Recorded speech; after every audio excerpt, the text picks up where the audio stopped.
Hello, everyone. Hey, We're here with our new community series talks, and today we have a very interesting guest. So let's wait a few minutes while everyone joins us. And I want to remind you to don't forget to subscribe to our newsletter to stay in the loop with all the freshest news. And yeah, we're the Top Voices, a global media platform highlighting early stage founders and IT leaders. So, welcome. Uh, Here is Evgeniia Megrian, our guest today. perfect. Thank you. Thank you for having me. Thank you for being here with us today. And guys, you can join us and send us comments. Oh, hello. Hello, everyone. Hello, Claire. Hi. Yeah, I can see that people are already here, are already joining us today. Hi, everyone.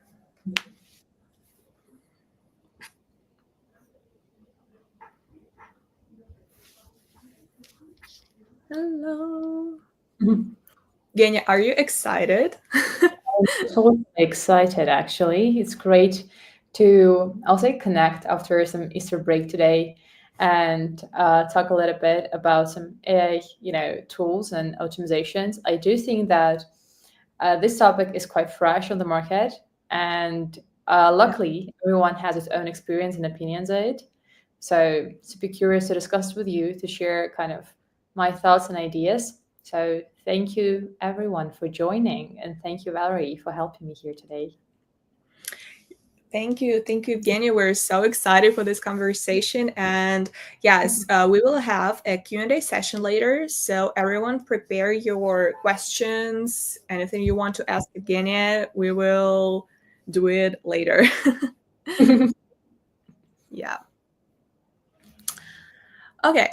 So, hi everyone. Once again, I'm Valerie from the Top Voices, and welcome to our new community talk series. Sorry. And today, our guest again is Evgeniia Megrian. She's a business development and sales growth specialist, and she will share how custom AI tools and automation can help you build and scale sales teams faster and with more precision. So, Evgenia, it's showtime. I'm passing the mic to you. Thank you. Thank you, Valerie. Amazing. So, let's get started. Perfect.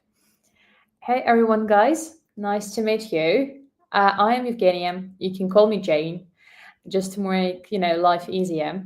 I'm a sales growth specialist currently in SEMrush, and on today's session, I would love to discuss actually with you how to automate sales hiring and like scaling business development using some custom AI tools and custom optimization.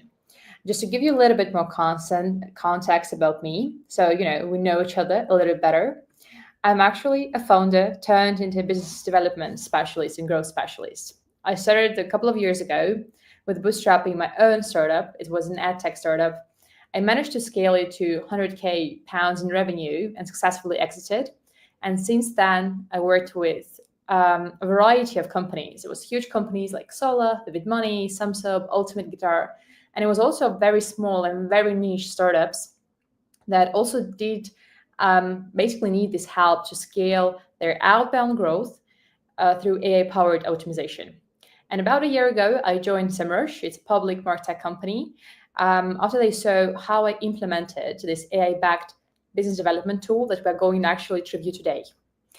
And on this call, I want to discuss with you and also dig deeper into the business development scalability issues and see how we can kind of solve it together with current AI tools. So, as of today's agenda, I would love to discuss with you what actually companies and products need to scale, like what are these business challenges and what are the business issues. I want to discuss my own case, like how did we manage to I'll say create a product out of a very clear and vivid problem on the market, show you the tool itself, show you how it works, show you how you can build it on your own, and last but not least, show you the exact results in the field, how the tool worked for various markets, industries, size of the company, etc. And last but not least, there will be, of course, some Q&A session and a template that you can use on your own. And hopefully it will be helpful for you as well. So let's get started. Talking about the bottleneck itself. As I said, I started as a startup founder. And after exiting my own startup, I went kind of deep into business development, but not as a strategy, but as more as an operational challenge. Because working with different companies, one thing stood out really fast. In SaaS world, even the most brilliant products often hit this wall when it comes to the sales itself. Why it happens? That's where the majority of question goes. It's not because the product is wrong. It's not because the solution is not that needed in the market. In major cases, it's because salespeople and the product itself, they can't get in front of the right customers fast enough. And because of that, we basically understood that there's two major, I'll say, growth pillars for a product companies and tech companies to scale as fast as they can. In the first place, it's the right solution, it's the right product in your niche that works for you. And a second, it's a fast way to build a very high-performing sales teams.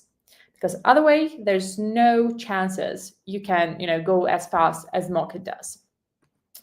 But in the reality, out of these two pillars that seemed very crucial, the reality seemed very, very different. In major cases, like tech companies and startups specifically, they didn't actually have structured outbound process. It was very chaotic. Everyone did its own thing. Marketing did its marketing generation for leads. Salespeople tried, cold calling or emails, and it was no structure in doing these outbounds. Option number two, especially in startups, when it was very founder-led sales, it was the same with me. When you were basically everything, you were wearing multiple hats. You were a salesperson, you were a product manager, you were an engineer, and everything in one. And of course, it led to a burnout, which is not a nice thing to have, especially if you're a future rock star. You don't want to get totally drowned as soon as the sales stage starts. And option number three, when companies and founders decide to start to hire salespeople. In major cases, when we're talking about like tech startups, usually the pool of salespeople who truly understand the niche tech is absolutely tiny. And startups either grow too slowly, they literally search for the right person for months, or end up hiring some generalists who can't cut through the complexity of the real go-to-market motion. And as you know everything better than me, the outcome is the following. You either miss the opportunities, the timing can make or break a deal. Either you basically stall the growth. You stop the growth absolutely, and you're like stagnant. That's something that we want to avoid, right? That's not something that we're looking for. And that's the exact problem I had, in my own experience as well. As a founder, I launched this very niche startup. We're doing machine learning to kind of gamify the process for students in inline education. We basically did this ML-backed solution that had to increase the engagement of students in a very complex studies. And at that time, ML-backed solutions were not that popular, and building a sales team literally took a month, and my scaling was absolutely chaotic, and all the processes weren't scalable. It was only on me to make sure that my product won't be dead in the next 2 days. And that's an issue. And that's not only my issue, unfortunately. That's something that many founders see on the market, and not even small companies, even huge organizations like public companies like SEMrush. Sometimes sometimes are challenged with the scale problems. And from that moment on, I started to experiment with AI or ML-backed solutions to optimize my own sales hiring, because the goal was to, in the first place, reduce manual work. Just imagine you're a founder, you're absolutely passionate about the product, but you need to sit down and scroll through CVs hours on a daily basis just to find someone who's already familiar with your niche or with your market. Or option number 2, the next goal was basically increasing some targeting if we're talking about niche sales solutions. For example, FoodTech founders, it's a bit of a struggle for them to find salespeople who already have sold some FoodTech solutions. And it's not even hours, it's like literally weeks of search. And that's something we want to, I will say, reduce in our process. And as a result, I created this kind of a custom tool and optimization with a no code that helped to cover these 4 main stages.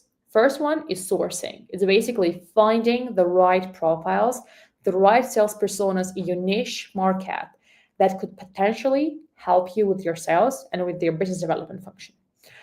Option number 2, and actually stage number 2, is messaging, because you know it better than me. Sometimes when you're writing to a salesperson, you don't want to mess up with your message. Otherwise, we're going to end up being blacklisted. The message should be, in major cases, very custom, very specific, and with a clear next step vision for a salesperson. So we want to keep it kind of personalized. And third step is kind of a campaign management. Okay, but how are we going to understand what messages work in a better way? What, for example, title links have a higher open rate or a lower open rate? That's something that we want to track if we want to make something scalable. So that was kind of a goal number 3. And last but not least, it's this iteration and feedback loops. So we want to make sure that our solution is actually flexible and we can customize it for different company sizes, different niches, and, for example, make sure that we are updating that, getting the feedback from the market. So that was the goal that we had. As of the result, that's what I have built. Oh no, it was a spoiler. So as a result, that's the tool that I have built. That's the optimization stack that I had. It actually has this 5 tools in it. I'm not sure if you can see it, but the first tool, where kind of a home of this tool is, it's Airtable. In the Airtable, we created the kind of the brain of the whole system. It was the campaign itself. It was a candidate brain, where you can see the whole dashboard of candidates that were sourced, of their contacts, of the messaging, and even create the master on its own. So it's kind of the home page of ours. The tool number 1 after the Airtable, it's LinkedIn Sales Navigator. It's quite, I'll say, basic subscription for a salesperson to have. And I'm sure that if you're a founder, if you're a salesperson, you already have it. Sales Navigator actually will help us to source the right profiles for the candidates we're searching for. You can see in this tab, here it is, in the perfect middle, when you see, this different colors, it shows the niche and shows the markets that the person have been working in. And it comes from Sales Navigator. So in Sales Navigator, we'll be setting up the niches, the locations, their titles, the companies they have worked before, for example, if that's also a criteria for a search, and kind of collect the pipeline of your future salespeople, of your future candidates that you want to reach out to. So the first tool is LinkedIn Sales Navigator. From that moment on, as soon as you already collected the pipeline and you set it up, both locations, niches, their titles, for example, years of experience and seniority, what you want to do next is actually try to get their contact information and try to understand, okay, how can I reach out to them? Not only limiting myself to LinkedIn, and making sure I can kind of automate my messaging, making sure that it can be a multi-channel outreach. And to do that, you would love maybe to use Lemlist as well. That's the second tool that I'm using, and that's the second tool that is integrated in this stack.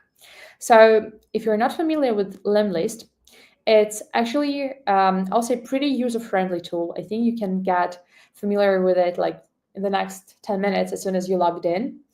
It's also quite basic subscription, which will allow you, to get working contact information from your targets. For example, it can be working emails, it can be telephone numbers if you're a fan of, mobile link, it can be all LinkedIn profiles. So all the contact information can be scrapped through Lemlist. You can use it for contacts. And the second major function that Lemlist will give to us, it's a multi-thread. So you can use it for the outreach in the email. I will show you like in a minute how it looks. And you can use it for the outreach in LinkedIn as well. So here we're being a little bit of a salesish and trying to hunt the right sales persona using all options we have on the table. We'll try to do it outreaching them in the email. We'll try to do it following up them in the email. And at the same time, we'll do it in the parallel, reaching them out in LinkedIn as well. So as you can imagine, it actually doubles our chances to get any kind of response. And the third tool, actually it's fourth, but the next tool that we're going to use is OpenAI API that is also implemented here in this Airtable. It is needed for messaging personalization. As I said previously, when we're talking to salespeople, and especially when we're talking with this limited pool, this tiny pool of salespeople that actually know something about our niche, about our industry, about our product, we don't want to mess up with the text. We don't want to mess up with messaging. We want to be as personalized as possible, as specific as possible. For that, we can use OpenAI to actually automate this personalization. How it works in my system. So as far as previously you already have found the contacts, the name of surname, the company the person is working in, and the industry he or she is working in. And you already know, I guess, the product that you want her or him to sell. You can make a script for an OpenAI, for at least, let's say, GPT, to create a custom email for every candidate, for every salesperson you want to reach out to. I'll also show you in a minute how it looks like in reality, so you have this, full vision of it. And last but not least, it is Zapier. It's actually more of a glue. It's to make sure that every system that we're using here, every tool is kind of married together, and it's in the same platform, in the same kind of tool set. That's the 5 major tools that I'm using, and pretty much that was enough already to automate the system and to make the life and the workflow a little bit easier and more scalable. I think that's the moment for me to show you how it looks like. We'll show you the workflow in action, like end-to-end process, how it looks from the moment of scrapping the candidate to building the segment, automating the outreach, and tracking the results. Our platform will actually include both sales talent and sales leads. So you can use it both for scaling your business development team and also for getting more customers on board, for example. So it's kind of several options how you can use it. I think if Valerie can help me here and switch our screens, perfect. Valerie, you're amazing. Thank you. So here is it. Here how it looks like. This is already, that's actually the same screen that I showed you in the screenshot, but now you can see it in a bigger screen. So basically what's happening here, I'll just close these columns with the contact details. But what I did is connected our Airtable with LinkedIn Sales Navigator and just put the experience records, for example, or job history I want to, let's say, ICP I want to see here. It was, for example, marketing or cybersecurity experience. It was fintech experience I want to see. And basically sales titles, salespeople titles that seems like it could be a match. It can be channel sales or it would be inside sales. It's up to you how exactly you want to put it in the Sales Navigator. As soon as it's done, it basically scraps some, let's say, 50, 100, or 20 people that match your ICP, like perfect candidate persona, ideal candidate persona. As soon as it's done, so these 3 tabs are from LinkedIn Sales Navigator.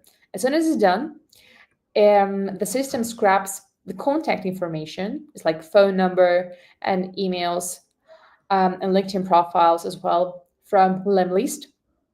So you can kind of parse it and get it from the system, and it will be automatically put into the Airtable. And the last two tabs are our, one of favorite. It's GPT optimization, where we created a button pushing which you can get a custom letter. So it is like a short version of this person's letters. I deleted some kind of confident information about what the product was about, etc. That you can see the idea of it. So it already says like all these things are put automatically: the name, the corporation that he's working in, like our name, and what exactly we want to highlight here. Also, when you're pushing this tab, you can see like summary of the experience of the candidate. You can see like its job history, how it's related to our ICP, like what's the current job title is, and that's how it's done for every candidate here. See, so we push the button, and it automatically creates a personalized letters for each candidate. After that, as soon as you, let's say, push this create a custom letter tab, from that moment on, we have to send the messages, right? We have to send the messages to the candidate. Now we push the optimization button, and here is it. I hope you can see it. Yeah, perfect, you can see it. So here's it. Usually we have like 3 emails, 3 follow-ups, and after that, if the email is delivered, we just like mark it delivered. If it's not delivered, we reached out through LinkedIn. So it automatically goes through LinkedIn. Unfortunately, in Airtable, we can't see if a person, let's say, opened a LinkedIn message or no, but we can definitely see if it was at least sent. So it's already connected with our outreach, and it will already use the templates that we like previously created. It will use the email contacts we already created. So overall, the system is done. And as soon, do you remember this one? As soon as the email is delivered, you'll automatically get this. It'll be like already clicked. It will say like sent. So you can see how many leads you already reached out to, or how many leads, let's say, are pending your review and your outreach. So that's how the system looks, and that's what we tried in smaller companies, in like my company in the first place, when we were struggling with hiring like salespeople. And after that, working with different verticals, we were kind of changing each setting to make sure it's like fully optimized. And now I just want to show you like how it worked for us in terms of the results. Valerie, if you can also to help me to switch to the presentation. Perfect. Okay, perfect. So, and here are the key parameters that we were adapting throughout the process to make sure that this solution can fit to any product company. In the first place, it's basically this industry filters that you saw previously. You can basically filter if you want to see MedTech, cybertech, or I don't know, FoodTech salespeople. After that, it's like role level targeting. Do you want someone senior, or do you want like CDRs? So it's also up to you how you want to customize it. And the 2 main things, it's personalized messaging and the real-time feedback. So you can see it like constantly. If your emails, if your messages are getting any kind of response, or there's like no response rate in general. And as a summary of basically why this solution worked, because it was implemented both in a very small startups that was struggling with scaling their like sales motions, and at the same time it was implemented in huge corporations and organizations that were like constantly hiring but have struggled to hire, for example, in specific locations or in specific times. Like summer is not the perfect time to hire, but sometimes we have to sell around the globe, so it happens. Basically, why it worked, because in the first place, it solved 2 key go-to-market problems. It was outbound motions, like how can we systemize doing that on outbound, and it's scaling problem. Okay, how can we hire the perfect salesperson to do it like in the fastest and the best way possible? Second thing, because there was a system, it was scalable, and it was not one size fit all. It can be very flexible in how you want to put it all together. And two last main points is because with this system, you're more focusing on like overall strategy, like how exactly you want it to look at, not just an execution. You don't want to sit down and switch, CVs all day long. And last but not least, it's because it was proven across different products, different geographies, like from LATAM to APAC to US to EMEA region, from team sizes where it was like 12 people only to 2,000 people, like we have right now in SEMrush. It was clear that it works in different scales. And that's amazing, I guess. And that's basically a summary of it. That's all that I wanted to share with you today. Thank you so much for all the questions that I'm already seeing in the chat. I'll be happy to answer them. And thanks once again. Yeah, thank you so much, Jane, for sharing your expertise with us today. And that was super insightful. And I can see that by already having a lot of questions here in the chat. So yeah, we are ready to start our Q&A session. And we're going to start with this question from Jonathan. And he asks, how do you know if a problem actually needs AI?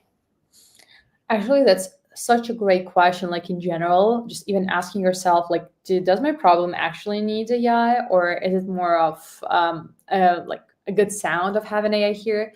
I'll say that in general, if the problem involves like a large volume of repetitive tasks, like data patterns, let's say decisions that can't be scaled manually, I think that AI can add this real value. For example, if you're scoring like thousands of leads in inbound sales every week, AI can help to prioritize them based on like the dozens of signals. For example, if they have additional funds, if their CEO changed, like these signals can be read by AI and they can make the process more efficient.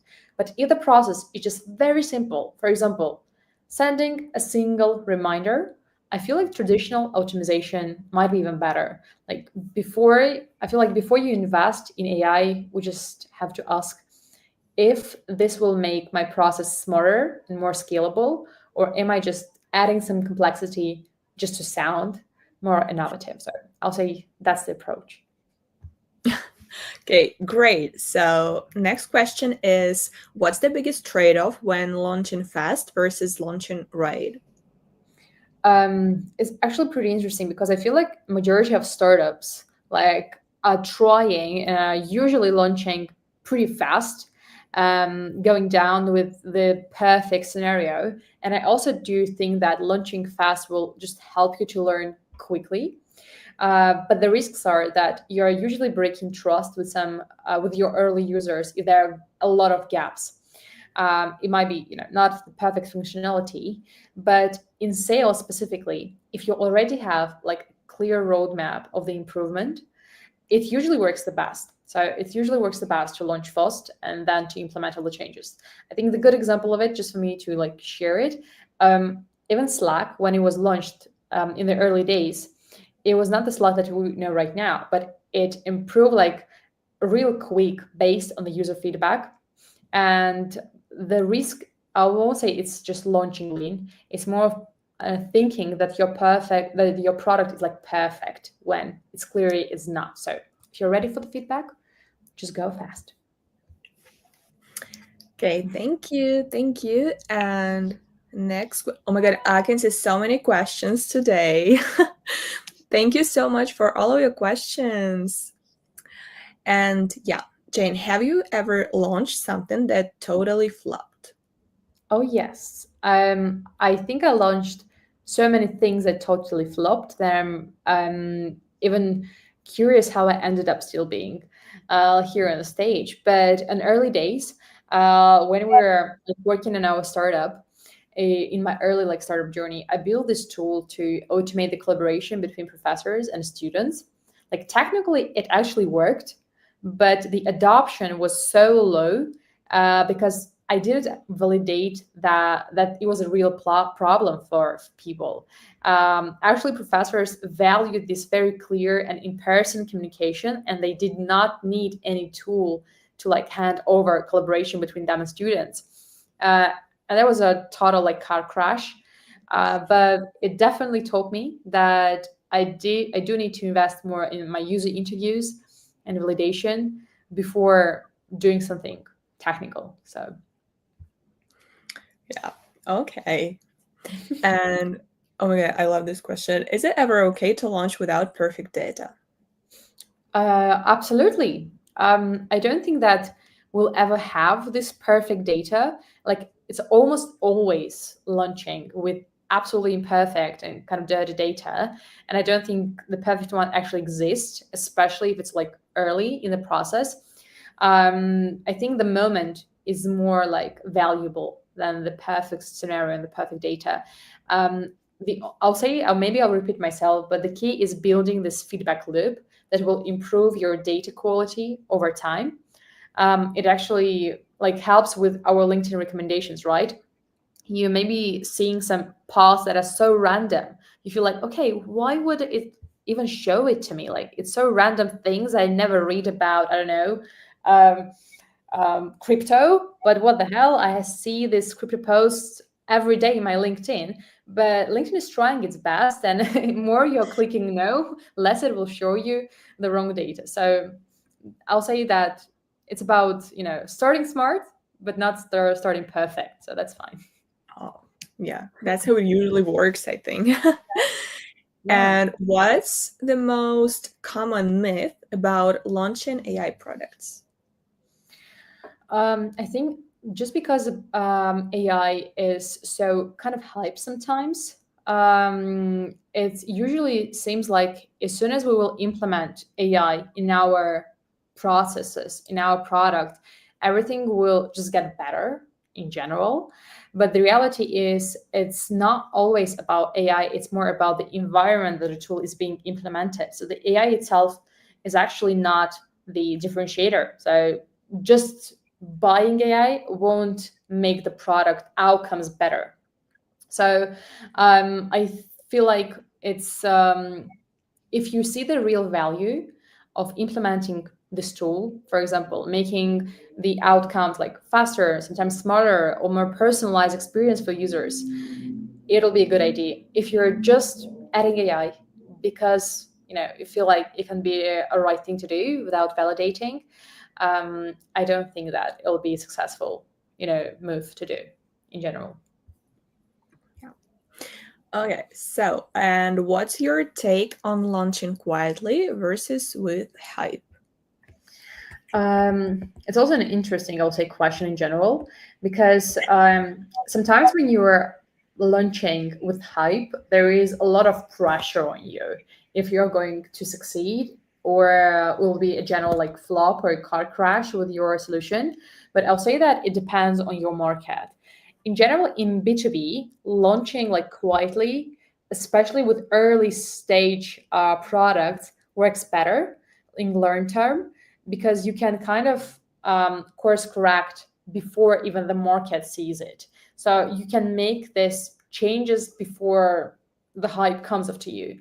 But overhyping an early, really unfinished product, especially AI product, like many, I think, early chatbot startups did, and we saw it in the past year, usually like backfires when users don't see the value that was promised. So it was like super unnecessary solution that didn't solve anything, but it definitely was launched with a huge hype. So I'll say I'm more of a fan of going with a quieter, launch and just doing better in your product market fit.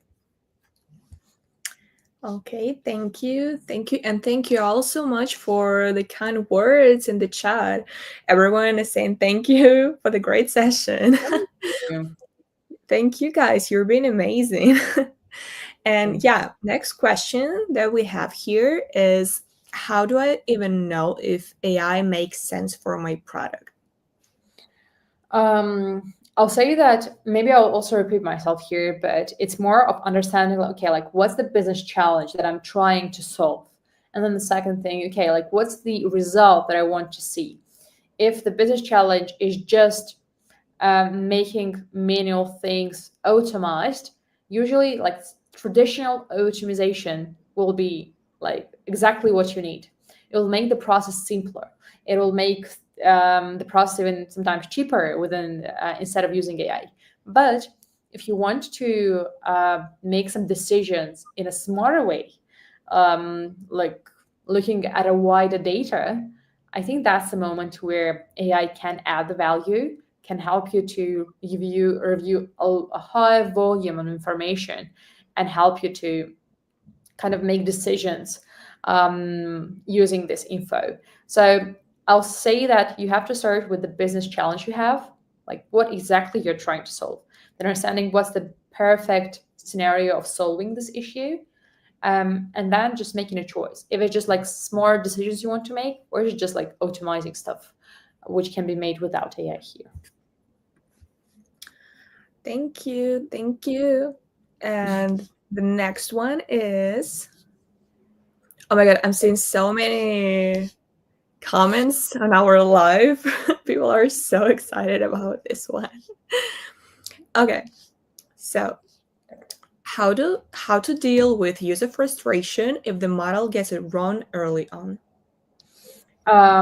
It's also a good question, actually. I'll say that set the expectations like from the start, where that the system is just learning. We just like have to be very clear and transparent with the users, saying that, okay, guys, as a part of onboarding, we will explain to you what our system, what our AI engine can't and can do yet.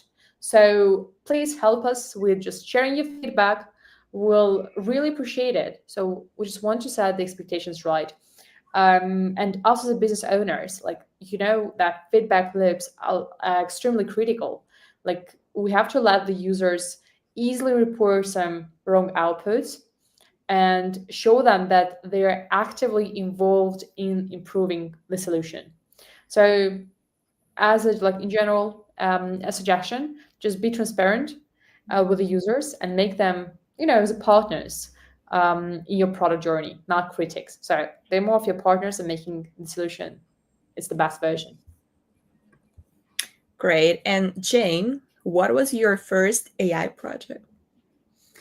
I know that it will be a little bit weird, but the truth is that the solution that I've just showed you actually was my first AI project. It was this exact one that when I built this outbound sales optimization using this 5 tools, it was pretty basic one, but it seemed like market really needed it, and it helped like early stage startups to automate their targeting and personalized outreach without a big and expensive sales team. And if I'm being honest, I won't say that it was only about building something with AI. It was more about applying already existing tools and like marrying them together and making them some solution that can solve business needs and issues. So yeah, that's my actually first AI project ever. Wow, that was very interesting. Because, and how did you come up with this? Like, you made it. Do you think, like, I have one quick question for me personally. Do you think your AI tool is perfect now? Like, it became better and better from time to time, what I'm Yeah. talking You We've know, like talked about this earlier. Yeah. Yeah, the interesting thing is that with this AI stuff, the more changes you make and the more updates you make, it actually degrades its performance. So more you're trying to change it, less accurate the answers will be. That's like how it works. So Mhm. in other cases, in the beginning, like a couple of years ago, I feel like it might even perform better. But what is right now better than it was previously is because it is the fact that now we have scaled it to this like corporate size. Now, huge companies like the Semrush size, for example, there's like 2,000 people and they're working around the globe can use it. Is because there are more kind of settings and filters that you can put in it. For example, if previously it was only market, so you can search people only in, for example, in FoodTech, MarTech, I don't know, EdTech, etc. Now you can literally filter in what exact companies they worked in, how many years they worked in there, like what was their background, were there founders before becoming a salespeople. And from that perspective, I do think that the tool works better because like there are more settings that you can jungle with. But in general, as of the AI tool, I do feel that it might be a little bit degrading, if I'm being honest with you, just like because the API works like this. So Thank you. That was like my personal question for you. And back to the chat, we have the last question from the chat today. Is, can I launch with pre-trained models and still deliver value? Like, yeah, absolutely. And I think like most startups should do it, because like how we used it in our like solution in this Airtable, like pre-trained models like OpenAI, or even like Hugging Face libraries let you test use cases without like spending months on custom model trainings. And majority of companies that like recently got their investments or recently got their funds actually build their businesses on already pre-trained models. So I'll say it, I'm repeating myself, but sometimes speed is more valuable than building something from scratch. So the short answer is yes, absolutely, you should do it. Don't waste money on months on doing your own model. Great. Jane, thank you so much once again for being here with us today. That was super insightful. And thank you, everyone who joined the session. So if you have any follow-up questions, you can reach out to Jane directly, because her links to her LinkedIn will be in description below. And yeah, don't forget to subscribe to our newsletter. All the links will be below. And we'll see you next time. So thank you and bye. Thank you, everyone. Bye-bye. Bye.